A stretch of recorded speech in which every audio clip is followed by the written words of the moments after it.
What is up, you guys? It's a new week, so you know it's a new episode. And this episode is strictly going to be about what I saw this weekend from Alabama Auburn. That fourth and glory touchdown pass from Jalen Milroe to Isaiah Bond in the A-man corner for the touchdown to bless that Auburn team with that L. Let me tell you, I was shocked watching this. So, of course, you know we got to go through all the moments that led up to this, but also the touchdown pass itself and how, to me, there was no luck or fluky touchdown in this. This was a direct dot to that A-man corner, and prayers were answered for all Alabama fans out there because they get the dub and now will be facing off against Georgia in the SEC championship game with one loss, which is perfect position for them to make a case to the committee if they beat Georgia. So let's get into this game right now.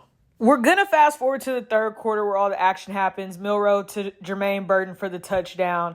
It looks like Alabama's in the driver's seat, but then Auburn responds with this wheel route touchdown. He goes untouched, uncovered, and then Auburn has the lead. Now, this is third quarter, 6 minutes, 36 seconds left. We're also going to fast forward after this again in this wheel route wide open. Just a really good play call by Auburn. They were really in the driver's seat, I felt like, with that touchdown where you needed Alabama's defense, but also their offense to respond.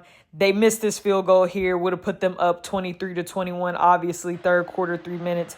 Now we have this big punt, and this is where we're going to stop. You cannot convince me that the football guys did not intervene right here. This is going to be a muff punt for Auburn. They're up 24-20 in the fourth quarter with 4 minutes and 52 seconds left. They're in the driver's seat. You get your offense out there. You get a couple first downs. This Iron Bowl win is yours, but no. The football gods said, we need this to be spicy. We need this to come down to the wire. You're going to mess up this punt. And look what happens. Boom. Recovered by Alabama. Special teams watching everything. Muff punt. He has it in his hands. This was a big pivotal play, too. I got a little nervous. They do the toss play for the 4th and inches. Good call. I was nervous, though. You know, you just never know how toss plays could go. Like, some toss plays, you end up losing more yards, but it worked for them, obviously. They're in perfect position, need a score, and bad snap comes in. They lose all the momentum that they had in the yardage. This is where I got nervous. I said, there is no way. 3rd and goal, they end up with Jalen Milroe running. I think he was still confused from a few plays ago. Ends up being that 4th and goal situation. This is where I was like, you know what? Maybe this is over for Alabama. And I went into this thinking that Auburn was going to put a lot of pressure on Jalen Milroe, but no, they only rushed 2 in this 4th and goal situation, 31 yards, and they had a QB spy. But, like, the QB spy is not really going to be utilized unless Jalen Milroe is going to run outside of the pocket. He stands in the pocket, sets his feet, and allows everything to play out how it's supposed to. All in the end zone. Obviously, it's all congested, and you're wondering how is he going to be able, with 41 seconds in the fourth quarter, end up with this touchdown with 4th and goal. You have to score. There is no first down marker. You must score. You're down by 4, and this is where 4th and glory comes into play. He sets his feet. You're only going to rush 2. I'm going to punish you. Dot to the corner of the end zone in the A-man corner, and prayers are answered. Look at that. There's all these people in this end zone, and everyone's like, how was Isaiah Bond, of all people, able to extend himself and get that catch in?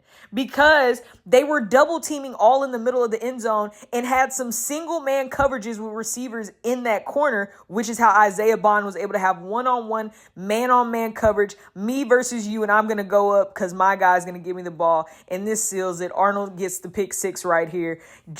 It was already over, but this is just an exclamation mark on everything. I just have to go back to this moment because it just shows how Auburn lost this game for themselves, but I give a lot of credit to Jalen Milroe. I've questioned him at times at the beginning of this season, but this Alabama team is completely different. That defense is dominant, and he is playing some really good ball right now. That throw was a Heisman-level type throw. That wasn't a fluky throw. That's a dot to the A-man corner for your guy to go get it. Amazing catch by Isaiah Bond.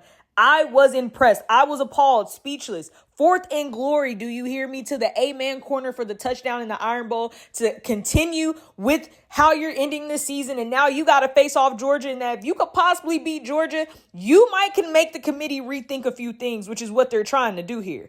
So when you're looking at all these rankings, number 1, Georgia, 2, Ohio State, Michigan, and then Washington. Ohio State just lost to Michigan, so they're out of that top 4. Everything's going to move up. Georgia at 1, Michigan at 2, Washington at 3, and I think at that 4th spot, they're going to put Florida State in because they're still undefeated.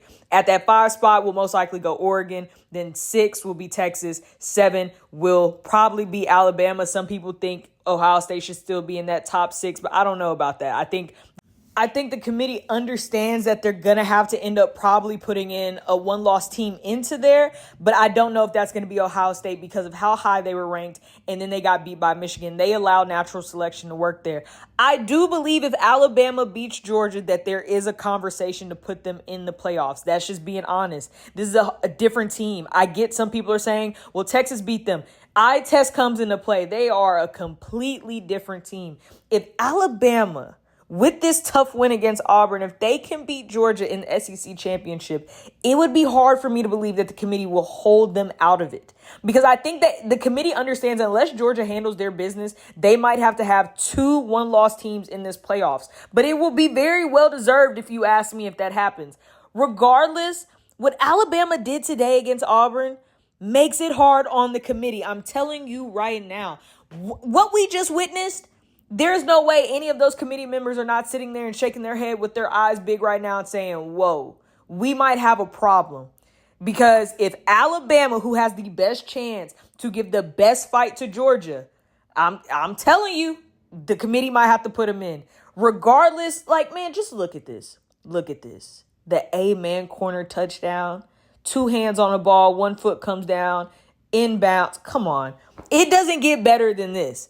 You can't deny what Alabama's doing right now. You just can't. I'm not going to try to because it's no point. What they are doing takes guts, and they're making it hard on the College Football Playoff Committee because they're knocking on that dang door.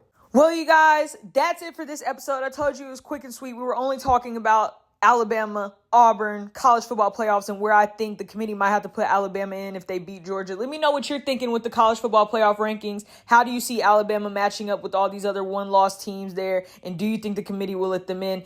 I always appreciate y'all coming to the channel. It never goes unnoticed. Make sure you like, comment, and subscribe. Leave in the comments what you're thinking with everything with college football. We're really to the end of the season. We're about to be close to knowing who's going to be in the national championship and who's going to take that natty back with them. So make sure you tune in every week. Tell everyone to come to the channel, share on all platforms. Make sure you follow me on Twitter, Instagram, and also on TikTok. A lot of content goes on there that may not go on here. And again, I appreciate you guys so much. Have a blessed week, and I'll be seeing you next week for a new episode.